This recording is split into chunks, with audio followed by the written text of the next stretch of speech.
Homage to the Blessed One, the Worthy One, the Sama Perfected Awakened One. Number 1. Saranatayam. Going for the refuge in the true self. I go to the Buddha for refuge. I go to the Dharma for refuge. I go to the Sangha for refuge. A second time I go to the Buddha for refuge. A second time I go to the Dharma for refuge. A second time I go to the Sangha for refuge. A third time I go to the Buddha for refuge. A third time I go to the Dharma for refuge. A third time I go to the Sangha for refuge. Number 2. Dasa Sikapada, the training rules. I undertake the training rule to refrain from taking life. I undertake the training rule to refrain from stealing. I undertake the training rule to refrain from sexual intercourse. I undertake the training rule to refrain from telling lies. I undertake the training rules to refrain from intoxicating, fermented and distilled beverages that lead to carelessness. I undertake the training rule to refrain from eating at the wrong time, after noon and before dawn. I undertake the training rule to refrain from dancing, singing, music, and watching shows. I undertake the training rule to refrain from wearing garlands and beautifying myself with perfumes and cosmetics. I undertake the training rule to refrain from high and luxurious seats and beds. I undertake the training rule to refrain from accepting gold and money. Number 3. Devatim Sakara, the 32 parts. In this body there is hair of the head, hair of the body, nails, teeth, skin, muscle, tendons, bones, bone marrow, spleen, heart, liver, membranes, kidneys, lungs, large intestines, small intestines, gorge, feces, gall, phlegm, lymph, blood, sweat, fat, tears, oil, saliva, mucus, oil in the joints, urine, brain. Number 4. Samanerara Panha, the novice's questions. What is 1? All animals subsist on food. What is 2? Name and form. What is 3? The 3 types of feeling. What is 4? The 4 noble truths. What is 5? The 5 aggregates. What is 6? The 6 internal sense media. What is 7? The 7 factors of awakening.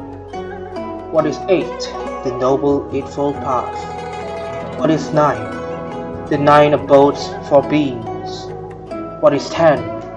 Endowed with 10 qualities. One is called an arahant. 5. Mangala Sutta, protection. I have heard that at one time the Blessed One was staying at Savatthi at Jeta's Grove, Anathapindika's park. Then a certain Deva, in the far extreme of the night, her extreme radiance lighting up the entirety of Jeta's Grove, and approached the Blessed One. On approaching, having bowed down to the Blessed One, she stood to one side. As she stood to one side, she addressed him with a verse. Many devas and human beings give thought to protection, desiring well-being.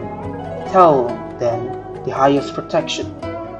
Buddha, not consorting with fools, consorting with the wise, paying homage to those worthy of homage. This is the highest protection.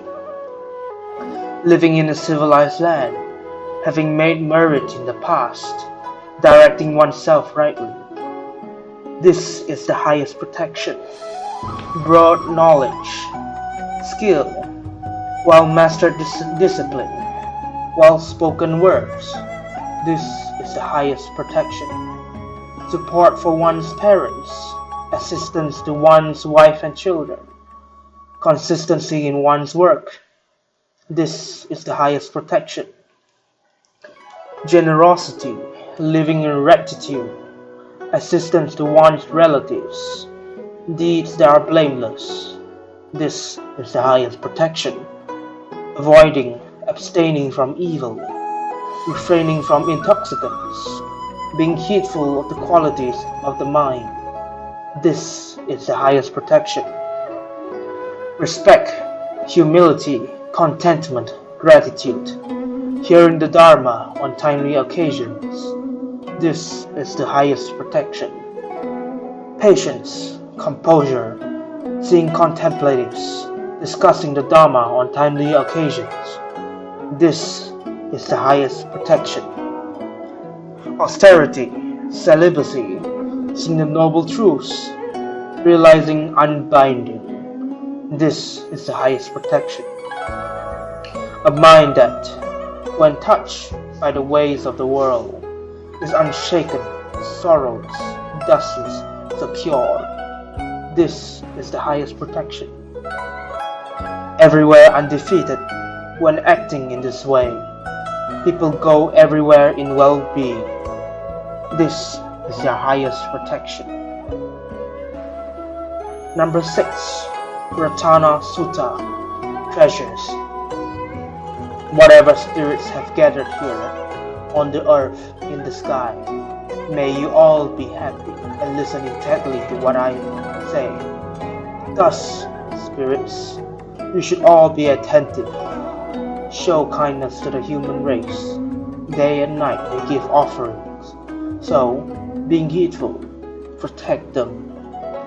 Whatever wealth, here or beyond, whatever exquisite treasures in the heavens, does not for us equal the Tathagata.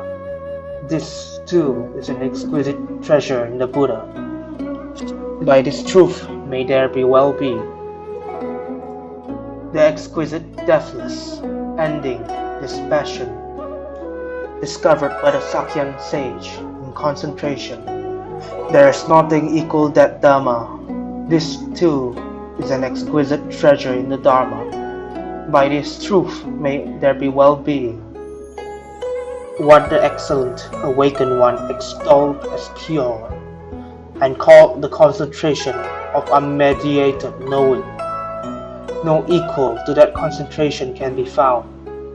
This too is an exquisite treasure in the Dharma. By this truth may there be well-being. The 8 persons, the 4 pairs, praised by those at peace, they, disciples of the one well gone, deserve offerings. What is given to them bears great fruit. This too is an exquisite treasure in the Sangha. By this truth may there be well-being.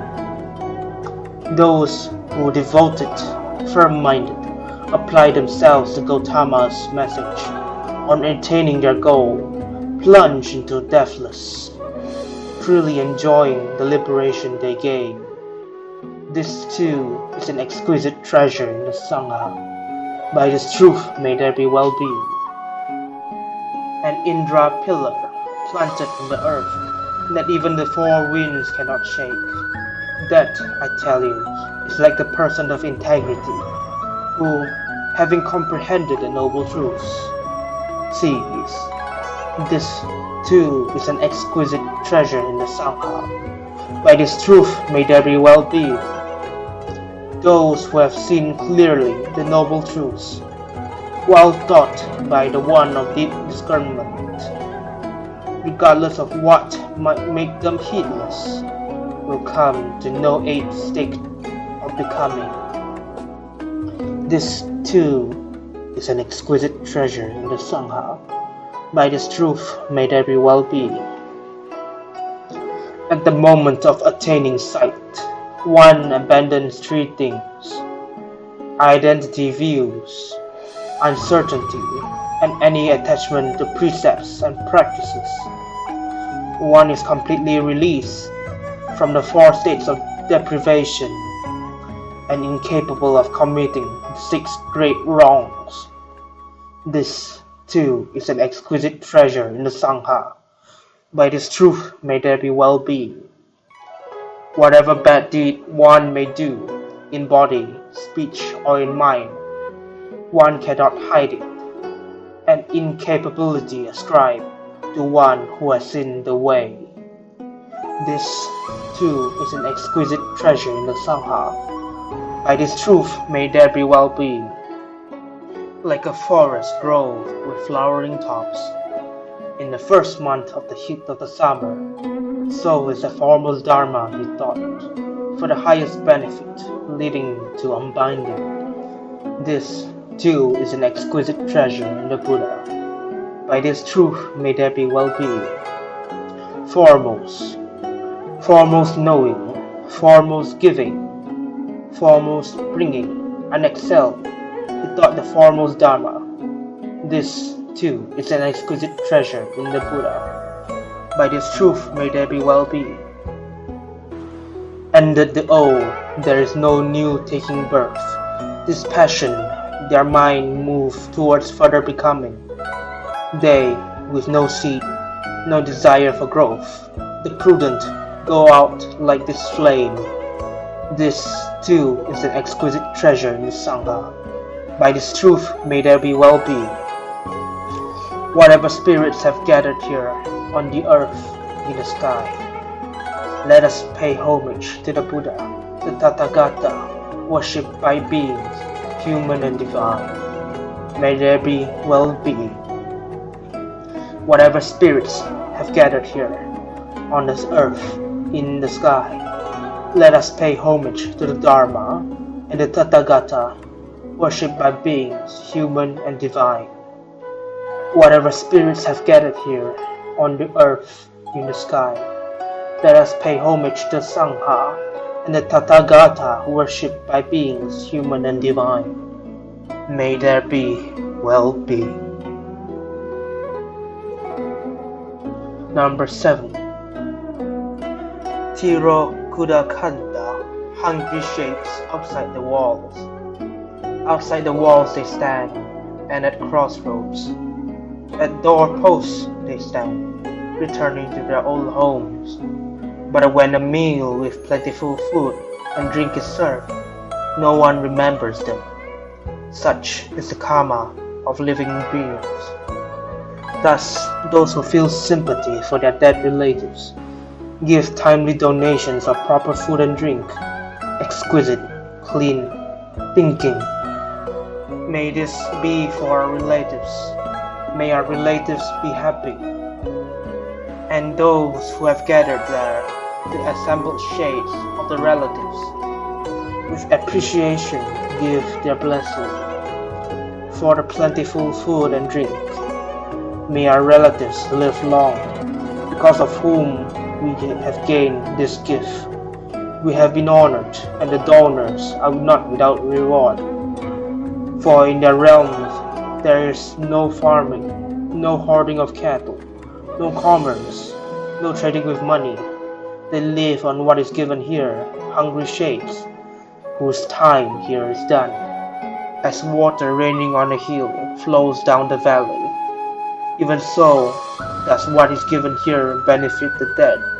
As rivers full of water fill the ocean full, even so does what is given here benefit the dead. He gave to me, she acted on my behalf. They were my relatives, companions, and friends. Offerings should be given for the dead when one reflects thus on things done in the past. For no weeping, no sorrowing, no other lamentation benefits death, whose relative persists in that way. But when this offering is given, well placed in the Sangha, it works for their long-term benefit, and they profit immediately. In this way, the proper duty to the relatives has been shown. Great honor has been done to the dead, and the monks have been given strength. The merit you have acquired isn't small. Number 8. Nikaya, the reserve fund. A person stashes the fund away, deep underground, at the waterline. When a need or duty arises, This will provide for my needs, for my release if I'm denounced by the king, molested by thieves in case of death, famine, or accidents. With aims like this, in the world, a reserve fund is stashed away, but no matter how well it's stored, deep underground at the waterline, it won't always serve one's need. The fund gets shifted from its place, or one's memory gets confused, or unseen, water serpents make off with it, spirits steal it, or hateful ires run off with it. When one's merit and it is totally destroyed. But when a man or woman has laid aside a well-stored fund of generosity, virtue, restraint, and self-control, with regards to a shrine, the Sangha, a fine individual, guest, mother, father, or elder sibling, that's a well-stored fund. It can't be wrested away. It follows you along when, having left this world, wherever you must go, you take it with you. This fund is not held in common with others and cannot be stolen by thieves. So prudent, you should make merit, the fund that will follow you along. This is the fund that gives all they want to beings human, divine. Whatever devas aspire to, all that is gained by this, a fine complexion, fine voice, a body well built, well formed, lordship, a following, all that is gained by this, earthly kingship, supremacy, the bliss of an emperor, kingship over devas in the heavens, all that is gained by this. The attainment of the human state, any delight in heaven, the attainment of unbinding, all that is gained by this. Excellent friends, appropriate application, mastery of clear knowing and release, all that is gained by this. Acumen, emancipations, the perfection of disciplehood, all that is gained by this. Private awakening, Buddhahood, all that is gained by this. So powerful is this, the accomplishment of merit. Thus the wise, the prudent, praise the fund of merit already made. Number 9. Karaniya Metta Sutta, goodwill. This is to be done by one skilled in aims, who wants to break through to the state of peace. Be capable, upright and straightforward, easy to instruct, gentle and not conceited, content and easy to support, with few duties, living lightly, with peaceful faculties, masterful, modest, and no greed for supporters. Do not do the slightest thing that the wise would later censure. Think, happy at rest. May all beings be happy at heart, whatever beings there may be, weak or strong, without exception, long, large, middling, short, subtle, blatant, seen and unseen, near and far, born and seeking birth. May all beings be happy at heart. Let no one deceive another, or despise anyone anywhere, or through anger or irritation wish for another to suffer. As a mother would risk her life to protect her child, her only child, even so should one cultivate a limitless heart with regards to all beings, with goodwill for the entire cosmos. Cultivate a limitless heart, above, below, and all around, unobstructed, without hostility or hate, whether standing, walking, sitting, or lying down. As long as one is alert, one should be resolved on this mindfulness. This is called a sublime abiding, here and now, not taken with views, but virtuous and consummate in vision, having subdued desire for sensual pleasures, one never again will lie in the womb.